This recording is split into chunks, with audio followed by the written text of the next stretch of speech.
A little bit later on, no doubt, as you get more information, but actually it's perfect timing because we have the Evening Standard's columnist Ayesha Hazarika, former Labour Party advisor, and The Sun's political editor Tom Newton-Dunn here. Good evening.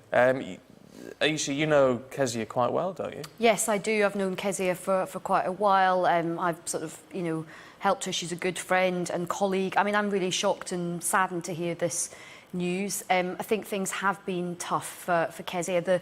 Being the leader in the Scottish Labour Party, it has been a very poisoned chalice over recent years. There's been a lot of changeover at the top. The party has really gone through the wars, having lost power in the Scottish Parliament, obviously losing all but one MP, making a very, very small comeback at the last general election. Things are tough for the Labour Party in Scotland, although there is a small revival. But, I think Kezia was, very talented, very dedicated. I think she had provided a bit of stability at the Labour Party in Scotland, and I'm very sad. Tom? Well, on paper, it's a strange thing to have happened because the Labour Party is back on the up in Scotland after some absolutely terrible years, an almost entire clean-out of all their MPs, of course. They won, was it 7 Labour MPs at the last general election, and they are now finally making progress. I think it's quite clear what's happened here, which is Jeremy Corbyn and Jeremy Corbyn's people have pulled off another political assassination. She is gone. She's not a Corbynista. She doesn't sign up to Jeremy Corbyn's reasonably left-wing, hard left view of Labour politics, and that's why I'm pretty sure they would have got rid of her. Just on that, I think one of the things is the membership in Scotland has changed quite, has grown substantially, like it has done in other parts of the country. Definitely the membership is very, very pro-Jeremy Corbyn. The unions up in Scotland are very powerful as well. They have quite a lot of control over a lot of the kind of structures in the Scottish Labour Party. It is possible and probable that it was seen that, her politics and Jeremy's politics were just, on an authentic level, just not ever going to kind of meet in the right place. And there certainly is a strong feeling in Scotland. I mean, I've just come back from Edinburgh. I've been up there for the festival. Jeremy Corbyn is ragingly popular in Scotland amongst Labour Party members and the trade union movement. So I'm sure that does, as Tom says, have some bearing on this decision. And there's a pattern here, because a lot of Jeremy Corbyn's people close to him, said, certainly after they won, what everyone was quite surprised, Jeremy Corbyn's people, very much included, was a lot more Labour MPs than they were expecting in the general election. They said, right, this has given us carte blanche now to make the party exactly how we want it to be, and from this moment onwards, we will brook no further opposition. No compromise with moderates, no meeting you halfway. This is Jeremy Corbyn's Labour Party from now onwards. And it won't just stop in Scotland. There'll be a clean-out amongst party officials at Labour HQ. The moderates still left in there, still 1 or 2 of them left. And then I think they'll almost certainly move on to the moderate MPs as well. But just to keep things in perspective, remember, a lot of Jeremy Corbyn did very well in Scotland. There were a number of seats in Scotland which were huge SNP majorities, where the average majority has been cut massively and are now target Labour seats. And I think a lot of the members in Scotland do feel that under Jeremy Corbyn in Scotland, they have made real progress. The Labour Party is a sort of left-wing party again in Scotland. It is providing some real opposition to the SNP, and it has some definition. So I think quite a lot of this may also be, what the members and the activists are feeling as well. But look, it's a great shame. She's a great MP. She's a great MSP, great female politician, and it's a shame that it's come to this. Is there a clear MSP Labour MSP Corbynista to step into her shoes? There are a number of names that have been swirling around. I think the unions will have a quite powerful influence over who becomes the next leader of the Scottish Labour Party. But I would say to whoever takes over, just be careful. It's one thing to try and oust somebody, but parties that have a huge revolving door of leaders, what the Labour Party in Scotland needs actually is a period of stability. And, that's just my cautionary sort of message to people, really, for whoever takes over next. We've seen a lot of people come and go at the top of the Labour Party, from Jim Murphy, Joanne Lamont. We've seen people come and go, and that it's a difficult job. And actually, the Labour Party is really necessary in Scotland, because what people in Scotland want, people have unseen through the fact that the SNP is a one-trick pony. All they care about is independence. People want a clear choice about a unionist party in Scotland, and Labour has to be that offer to people that want a progressive unionist party. If I was a Labour MP from the moderate wing right now, I'd be feeling a little bit uncomfortable.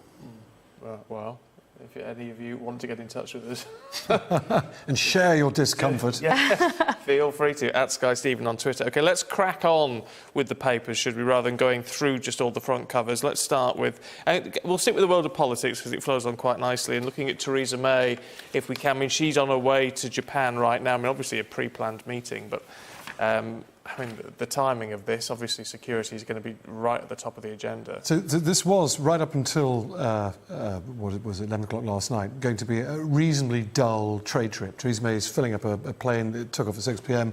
from Heathrow, still in the air on the way out to Tokyo, full of business leaders in the hope of building deeper bridges, or longer bridges, I should say, probably. You don't really do deep bridges, with the Japanese, with Shinzo Abe, their Prime Minister, in the hope of getting the great big prize of a post-Brexit trade deal. It was going to be rocky for her because the Japanese have already been saying, look, I don't think we can really talk about trade deals until we know what your deal with the EU will be, because we've always seen you as our gateway to Europe. If the gateway's closed, no deal. North Korea has changed everything now. She now flies straight into not just a political crisis, but potentially a military one as well. And the Telegraph reporting that the PM will have to undergo emergency drills when these sirens go off if there is another missile launch. But I think Theresa May being in Japan tomorrow morning, face-to-face with Shinzo Abe in front of all the TV cameras, will play fantastically for her down in Japan. The fact that Japan is, their hour of need, if you like, this, under a potentially extremely grave threat, may well not come to that.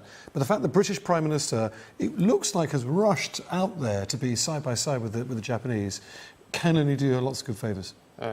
I mean, I think the timing is absolutely extraordinary. I mean, I'm actually quite surprised that she has carried on with the trip, and I think Tom's right. I think the people of Japan will think that's of some comfort and some solidarity, although, what can anyone do? But in times like this, I think displays of international solidarity are very, very important, because the people of Japan must be absolutely terrified about what is about to unfold.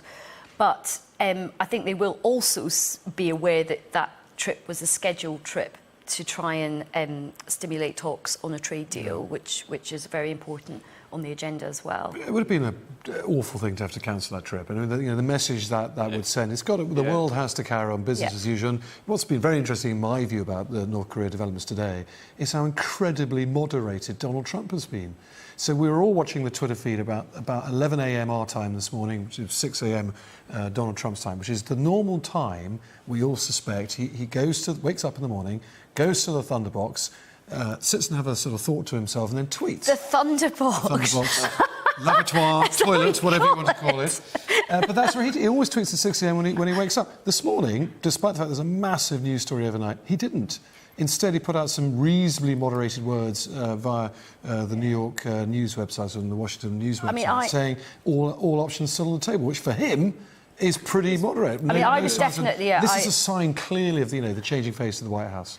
Well, let's reserve judgment. He's got a lot on with, the Hurricane Harvey and everything like that. But I do agree, I think the tone was much more measured. And I'm sure that's, he's got a new chief of staff in there. Things in the White House have been completely unravelling on a day-by-day basis. All his loyal aides have fought with each other and they're being pushed out.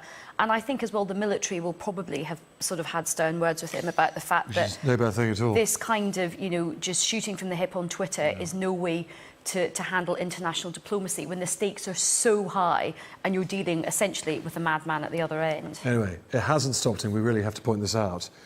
He and Melania, his lady wife, the First Lady, wearing quite the most appalling set of clothing for a disaster zone visit. I mean, Melania really just takes the piss. I think Trump has bad taste, but it's the G.I. Jane bomber jacket, but the heels. It's not about even the top. It's the heel. It's like I don't know if she thought maybe they would serve as stilts as the water kind of rose. She'd be about a foot above everybody else. That's straight out of Top Gun, isn't it? As well as But I'll tell you what this reminds you of. I mean, I don't like to comment generally on what women wear, but I think this is germane, because I'll tell you what it reminds one of is how would the Obamas have reacted to this. You bet your bottom dollar Michelle would have turned up probably in waders and swam out to people and tried to rescue them. And often when there are disasters like this, it affords the leader of the country to gain public support by showing the E word, empathy. And it allows them an opportunity to try and connect with people. And I'm afraid the optics look nothing about empathy. It looks like a sort of Calvin Klein kind of photo shoot with him looking ridiculous. The ironed creases in his combat trousers. He did a little press thing where they had the cameras in. He sort of brown-nosed all the senators in the room and the congressmen. He didn't talk about the victims, and his instantaneous reaction is such a giveaway. He has no genuine empathy. OK, well, look, your views are very welcome on that. You may well disagree. Feel free to get in touch. We've got more coming up for you in just a moment, including some good news. Apparently, you can eat butter, cheese and red meat as much as you like. Yay! So we're looking through the papers in our press preview with Ayesha Hazarika and Tom Newton-Dunn. I have to say that with a bit of a flair. You do it so well. It's brilliant. I don't know why. I feel the need to flare it up a little bit. I'm going to start saying my name like that as well. You should do. You should do. Look, can we have a look at this in the Times? Because a lot of people will get upset about this, about relationship counselling is losing funding. So this is, interestingly, Ian Duncan-Smith, who is warning that officials in the DWP are drawing up plans to cut support for counselling services, and that's about £10 million, and it goes towards preventing family breakup. Now, some people on the face of it might say, well, this is, what's the big deal here? I think this is really, really important. I think it is right for the government to offer as much support as it can to families to sort of, if they want to try and stay together or work out an amicable solution if there is family breakdown. Because I think having happy, functional families in all different shapes and sizes, sometimes sort of divorced families that try and stay together, it's really, really important. And it often has like a big knock-on effect on other bits of public policy as well. Health, employment, mental health issues. But we need to know if Relate is working, though. It's all well and good investing in stuff like this, but you need to get value for money out of it. Well, I think £10 million value for money, £10 million is a small amount of money. So the DWP's total budget is roughly 120, 130 billion pounds a year. £10 million of that 120 billion is, it's a rounding error, quite frankly. It's not even that. Well, yes, it is, but people would disagree with that if they will give a pay rise to nurses or whatever else that 10 million quid could do. I mean, that's the argument. But the Conservative Party... True, but the problem the DWP have got is they need to make cuts like everyone needs to make cuts. They need to make their budgets work in a time of continuing austerity. Where they can no longer make cuts is in this huge tranche of spending, which takes up by far the majority of their spending, which is on pensioners, be it pensioner benefits or the state pension. And the reason they can't touch that any longer, but which is absolutely crying out for a bit of rationalisation, especially with pensioner benefits, £1 billion a year is spent on winter fuel payment. And huge amounts of that goes to people, quite frankly, who don't need 300 quid a year because they live in £1 million houses. I think so they can't touch that because Theresa May lost her majority.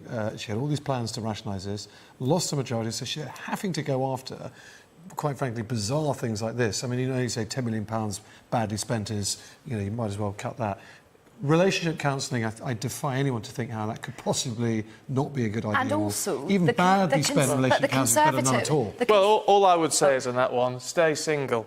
That's my attitude to life. That's my attitude too. You see, it's a good way to be, ladies and gents. Can we have a look? Stay single and eat loads of fat. That's my line. Do we believe any of this now? It's not true. You only need 3 of your 5 a day, sort of thing, and you can have lots of cheese, butter and meat. There's a new school of thought which actually is saying that you should eat more protein, have a bit of fat, rather than having stuff with lots of chemicals. They often say that low sugar and low fat substitutes often have more sugar and they have other chemicals. I think it's partly going back to eat real food, but probably just don't eat like tons of it. Clean eating, as they call it. Yeah, and eating stuff that hasn't got loads of additives and preservatives and has gone through lots of processing. The interesting thing is you only need 3 portions of fruit and vegetables a day. I'm not quite sure if I buy that. But definitely there has been a school of thought which is, eat more kind of real food, and a little bit of fat is actually proper fat is probably good for you. I mean, so I know we put these stories in our papers, and this is indeed my newspaper, The Sun, so I should be criticising it. But I cannot even read them any longer, because I know I'm going to pick up the newspaper tomorrow, not necessarily mine, but, especially the Daily Mail that specialises in do eat this and don't eat that type of stories. And precisely the opposite advice will be there from some of the deeply ill-reputed scientists in 3 days later. Yeah, it is all very, very confusing. But, at least I can go and have a very buttery cheese sandwich when I get home tonight. Eat cheese. Lovely, we shall see you two in the next hour. Look forward to that. Thank you. Let's just get a quick check on the weather for you.